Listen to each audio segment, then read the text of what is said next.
Your education চ্যানেলের পক্ষ থেকে সকল শিক্ষার্থীকে শুভেচ্ছা জানাই। তোমরা যারা অষ্টম শ্রেণীতে পড়ছো, তোমাদের প্রথম পরীক্ষাতে যে অধ্যায়গুলি হয়ে গিয়েছে তার পরবর্তী অধ্যায়গুলি থেকে যে প্রশ্নগুলি অত্যন্ত গুরুত্বপূর্ণ সেগুলো আমি পরপর ভিডিওতে আলোচনা করে দিচ্ছি। তোমরা প্রথম থেকে শেষ পর্যন্ত ভিডিওটা দেখো। এবং ইতিপূর্বে আমরা একটি ভিডিও আপলোড করে দিয়েছি, সেটা চতুর্থ অধ্যায় থেকে যে প্রশ্নগুলি গুরুত্বপূর্ণ ছিল সেগুলো নিয়ে। তোমরা চাইলে এই ভিডিওর ডেসক্রিপশন বক্সে সেটা দেখে নিতে পারো। এবং এটা হলো পঞ্চম অধ্যায়, তোমাদের ইতিহাসের পঞ্চম অধ্যায় থেকে 2 অথবা 3 নম্বরের যে প্রশ্নগুলি হয় সেই প্রশ্নগুলি নিয়ে আলোচনা করছি। যারা ভিডিওতে নতুন রয়েছে তারা অবশ্যই চ্যানেলটিকে সাবস্ক্রাইব করে এই ঘন্টা চিহ্নটা অবশ্যই অন করে রাখবে, কারণ অন না করলে তোমরা ভিডিওগুলো দেখতে পাবে না। কারণ আমরা যখনই আপলোড করব, যদি ঘন্টা চিহ্নটা অন করা থাকে তবেই তোমাদের কাছে সেই ভিডিওর নোটিফিকেশান পৌঁছে যাবে। সেজন্য অবশ্যই সাবস্ক্রাইব করে ঘন্টা চিহ্নটা অন করে রাখবে। চলো তাহলে শুরু করছি আমাদের পঞ্চম অধ্যায়। ইতিহাসের পঞ্চম অধ্যায়ের যে প্রশ্নগুলি গুরুত্বপূর্ণ সেগুলো তোমরা চাইলে একটু খাতা কলম নিয়ে ভিডিওটা থামিয়ে থামিয়ে লিখে নিতে পারো। সেজন্য ভালোভাবে পরিষ্কার করে বলছি। আর যদি কোনো সমস্যা হয়ে থাকে সেগুলো কমেন্ট বক্সে তোমরা কমেন্ট করে জানাতে পারো।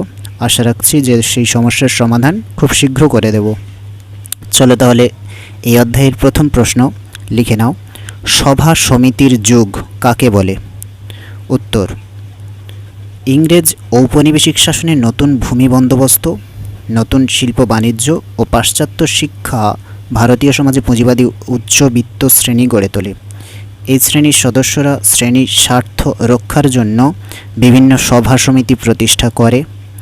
1836 খ্রিস্টাব্দে বঙ্গভাষা প্রকাশিকা সভা প্রতিষ্ঠা করা হয় এবং 1885 খ্রিস্টাব্দে জাতীয় কংগ্রেস প্রতিষ্ঠা হয়। এই যুগের উল্লেখযোগ্য সভা সমিতিগুলি ছিল ব্রিটিশ ইন্ডিয়ান অ্যাসোসিয়েশন, পুনা সার্বজনিক সভা, বোম্বাই নেটিভ অ্যাসোসিয়েশন, মাদ্রাজ মহাজন সভা, কলকাতায় ইন্ডিয়ান লীগ ও ইন্ডিয়ান অ্যাসোসিয়েশন। এরপর প্রতিষ্ঠিত হয় ভারতীয় জাতীয় কংগ্রেস। ভারতের প্রত্যেকটি প্রেসিডেন্সি শহর ও অন্যান্য শহরে এই সময়ে বহু রাজনৈতিক প্রতিষ্ঠান গড়ে ওঠার ফলে অধ্যাপক অনিল শীল এই সময়কালকে সভা সমিতির যুগ বলে অভিহিত করেছেন। পরের প্রশ্ন লিখবে, বঙ্গভাষা প্রকাশিকা সভা নামকরণ কেন করা হয়? উত্তর লিখে নাও। দ্বারকানাথ ঠাকুর, প্রসন্নকুমার ঠাকুর এবং কালীনাথ রায়চৌধুরী একই সাথে 1836 খ্রিস্টাব্দে বঙ্গভাষা প্রকাশিকা সভা প্রতিষ্ঠা করেন। এই সভার প্রতিষ্ঠাতাগণ বাংলাভাষী জমিদার ছিলেন এবং তারা নিজ শ্রেণীর দাবি এবং জাতীয়তাবাদী ভাবধারা বাংলা ভাষার মাধ্যমে প্রচার করতে চেয়েছিলেন। তারা বাংলা ভাষার অবলম্বনে ব্যক্তিগতভাবে সমর্থন করেন।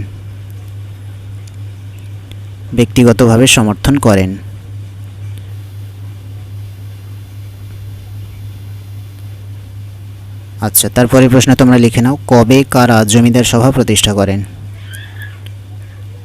উত্তর, 1836 খ্রিস্টাব্দে জমিদার সভা প্রতিষ্ঠা করেন রাজা রাধাকান্ত দেব, দ্বারকানাথ ঠাকুর এবং প্রসন্ন কুমার ঠাকুর। পরের প্রশ্ন লিখে নাও। ইলবার্ট বিল কি? উত্তর,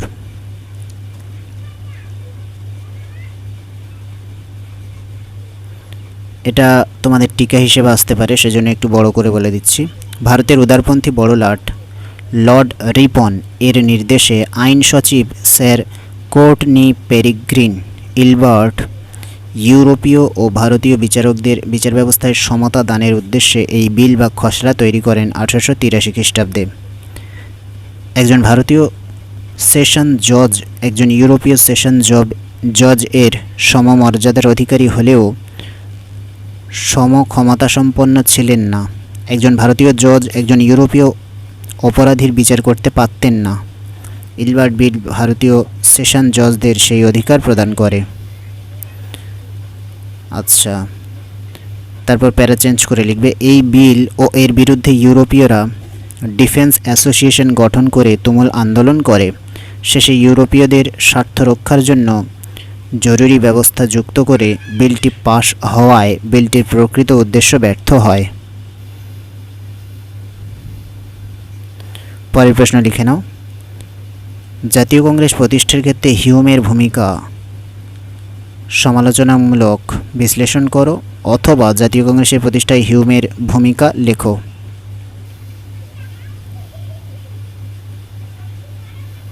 এটা একটু লিখে নাও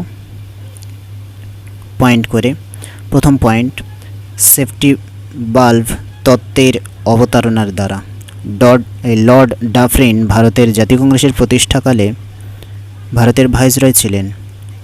অক্টাভিয়ান হিউম সিমলাতে ব্রিটিশ সরকারের সচিব পদে থাকার কারণে বেশ কিছু নথিপত্র দেখে তার মনে হয়েছিল যে ভারতবাসীরা বিদ্রোহ ঘোষণা করতে পারে, এবং তাই তিনি সেফটি ভালভ বা ধ্বংসাত্মক শক্তির প্রতিরোধক হিসেবে জাতীয় কংগ্রেস প্রতিষ্ঠা করতে চেয়েছিলেন। পরের পয়েন্ট লিখবে খোলা চিঠির মাধ্যমে।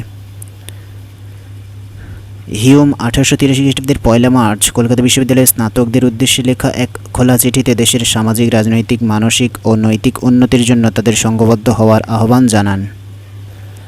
পরের পয়েন্ট লিখবে ইন্ডিয়ান ন্যাশনাল ইউনিয়ন প্রতিষ্ঠা। এর আন্ডারে লেখা হবে হিউম একটি সর্বভারতীয় রাজনৈতিক প্রতিষ্ঠান গঠনের জন্য ইন্ডিয়ান ন্যাশনাল ইউনিয়ন বা ভারতীয় জাতীয় সমিতি নামে একটি সংস্থা গড়ে তোলেন 1883 খ্রিস্টাব্দে। তারপরে পয়েন্ট লিখবে হিউম ডাফরিন ষড়যন্ত্র। এর আন্ডারে লেখা হবে হিউম এবং বড়লাট ডাফরিন একসাথে দেখা করেন এবং এই ষড়যন্ত্রের প্রস্তাব দিয়েছিলেন সর্বভারতীয় রাজনৈতিক প্রতিষ্ঠান গঠনের জন্য। এই ষড়যন্ত্রের পরিণামে জন্মগ্রহণ হয় কংগ্রেস পার্টি। এরপর থেকে কংগ্রেস ভারতীয় স্বাধীনতা আন্দোলনের মূল প্রচারক হয়ে উঠল।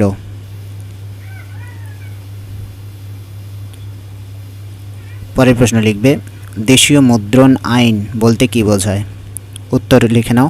ভারতের ভাইসরয় লর্ড লিটন 1878 খ্রিস্টাব্দে দেশীয় মুদ্রণ আইন বা দেশীয় ভাষা সংবাদপত্র আইন জারি করেন। এই আইনে বলা হয় যে দেশীয় ভাষায় প্রকাশিত সংবাদপত্রে ব্রিটিশ সরকারের বিরোধী কোনো লেখা প্রকাশ করা যাবে না। যদি দেশীয় ভাষায় প্রকাশিত কোনো সংবাদপত্রে ব্রিটিশ সরকার বিরোধী বক্তব্য প্রকাশ ও প্রচার করা হয় তবে ওই সংবাদপত্রের ছাপাখানা বাজেয়াপ্ত হবে। এই আইন প্রতিক্রিয়াশীল ছিল, এর ফলে মত প্রকাশের স্বাধীনতা লোপ পায়। কিন্তু 1882 খ্রিস্টাব্দে লর্ড রিপন এই আন্দোলনকে প্রত্যাহার করেন। পরের প্রশ্ন লিখে নাও অস্ত্র আইন কি? উত্তর, ভারতের ভাইসরয় লর্ড লিটন 1878 খ্রিস্টাব্দে অস্ত্র আইন জারি করেন। এর ফলে অস্ত্র রাখার ক্ষেত্রে সরকারি নিয়ন্ত্রণ চালু হয়। অস্ত্র আইনে বলা হয় যে কোনো ভারতীয় আত্মরক্ষার জন্য ও অস্ত্র রাখতে পারবে না। অন্যদিকে ইউরোপীয়রা তাদের প্রয়োজনে অস্ত্র রাখতে পারবে, অর্থাৎ অস্ত্র আইন ইউরোপীয়দের ক্ষেত্রে প্রযোজ্য হবে না। লর্ড লিটন ভারতীয়দের ব্রিটিশ বিরোধী কার্যকলাপ বন্ধ করার জন্য অস্ত্র আইন জারি করেন।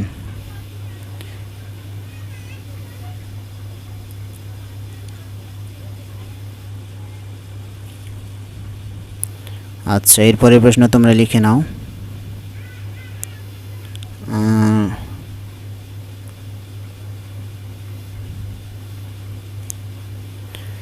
টিকা লেখো জাতীয় কংগ্রেসের সুরাট অধিবেশন। লিখে নাও পরাধীন ভারতের জাতীয় রাজনীতিতে জাতীয় কংগ্রেসের সুরাট অধিবেশন ছিল বিশেষ তাৎপর্যপূর্ণ ঘটনা। 1907 খ্রিস্টাব্দে সুরাটে জাতীয় কংগ্রেসের অধিবেশন বসে।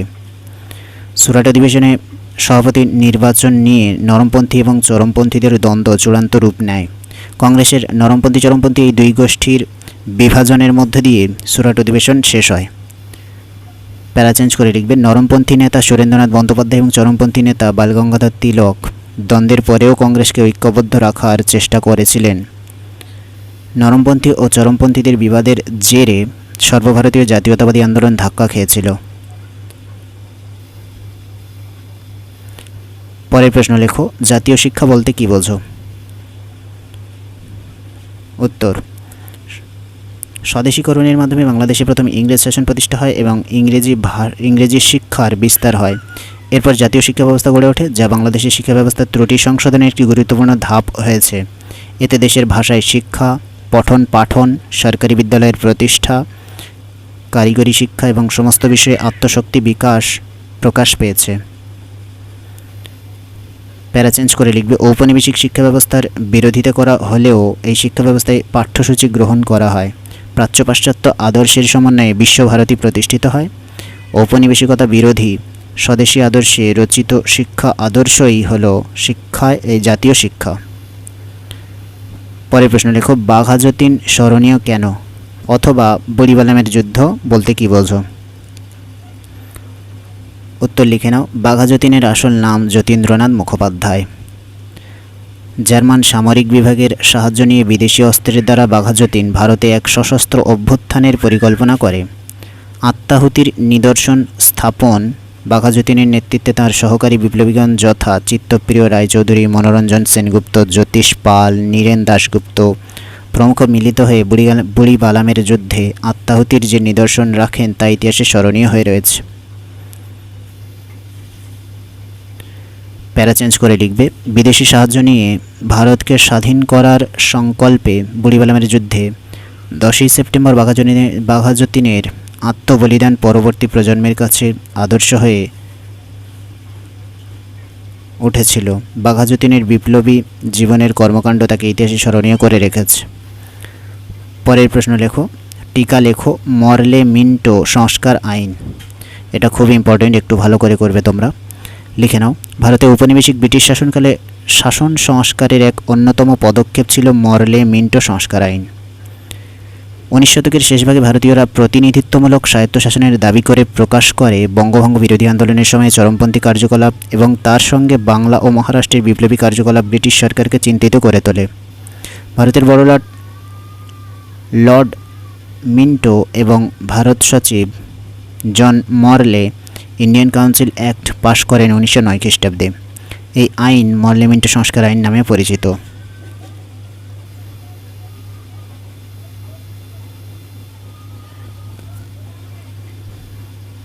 আচ্ছা, পরের প্রশ্ন লিখে নাও। এটা অতটা ইম্পর্টেন্ট নয়, তবুও লিখে নিতে পারো। কেন রাখি বন্ধন উৎসব পালন করা হয়? উত্তর, রাখি বন্ধন হলো হিন্দু ধর্মের একটি উৎসব যেখানে সম্প্রীতি ও মঙ্গলের প্রতীক হিসেবে একটি সুতোর বন্ধন দেওয়া হয়। এই উৎসবটি বঙ্গভঙ্গের দিনে রবীন্দ্রনাথ ঠাকুরের উদ্যোগে পালিত হয়। 1905 খ্রিস্টাব্দের 16ই অক্টোবর বড়লাট লর্ড কার্জন পূর্ব বাংলার মুসলমান ও পশ্চিম বাংলার হিন্দুদের মধ্যে বিভক্ত করার জন্য বঙ্গভঙ্গ করেন। রবীন্দ্রনাথ ঠাকুরের প্রতিবাদে হিন্দুরা মুসলমানদের হাতে রাখি পরিয়ে দেয়। এটি হিন্দু মুসলমানের ভাই ভাইয়ের সম্পর্ক প্রস্তুত করে এবং সাম্রাজ্যবাদী ইংরেজ সরকারের বিচ্ছেদ বৃদ্ধির চেষ্টা করে। রাখিবন্ধন উৎসবের প্রতীকী এই উৎসবটি শহরে সাময়িক উচ্ছ্বাস সৃষ্টি করে এবং গ্রামে এর কোনো প্রভাব ছিল না।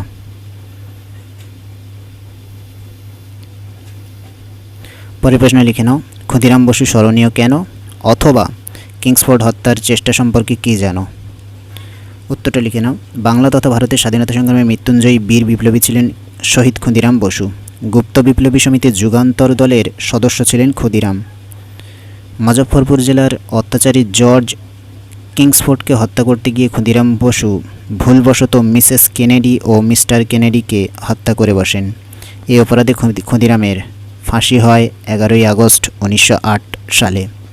শহীদ ক্ষুদিরামের এই আত্মবলিদান ভারতের ইতিহাসে চিরস্মরণীয় হয়ে থাকবে। আচ্ছা, পরের প্রশ্ন লেখো।